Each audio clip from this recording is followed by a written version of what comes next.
Ya. Dia begini, kesalahan-kesalahan yang kita tangkap sebelum ini berbeza-beza.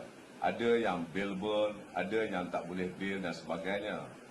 Jadi dalam peringkat awal pasal kita buat tangkapan yang 4 kes yang saya maklumkan di Putrajaya itu di bawah Seksyen 505. Tapi ada lagi satu kes yang lain yang berkaitan dengan akta hasutan. Jadi itulah tindakan-tindakan ini berdasarkan undang-undang. Mungkin pihak awam melihat ianya satu perkara yang berbeza. Tetapi kita melaksanakan undang-undang ini mengikut lunas undang-undang itu sendiri.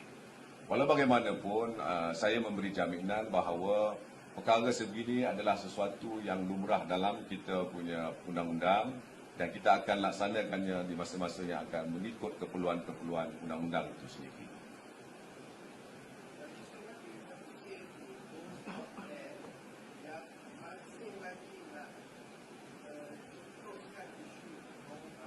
Ya. Terima kasih Tuan. Ya. Ya. Kita mempunyai pandangan yang begitu konstruktif bagi memastikan keselamatan dan kestabilan negara ini sentiasa terjamin.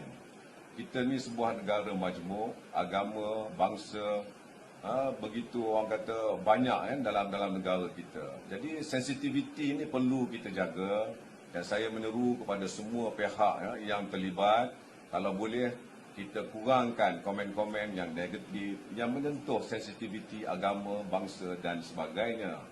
Jadi kita sendiri lihat bahawa beberapa individu tertentu sahaja dan hasil daripada pertemuan semalam begitu positif, masing-masing bertemu, berbincang dan di akhir pertemuan itu sendiri bersalaman, berpeluk bagi memastikan bahawa perkara-perkara yang berlaku itu telah kita lupakan dan kehadapan ini atau move forward ini kita mahu supaya masyarakat di negara ini sentiasa bersatu padu bagi memastikan negara berada di dalam keadaan yang baik dan stabil.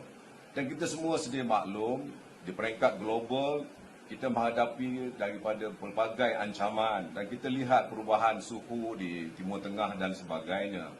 Kalau kita tidak dapat bersatu hati, tidak bersolidariti di kalangan kita rakyat Malaysia, saya khawatir kita akan menghadapi banyak masalah di masa-masa yang akan datang.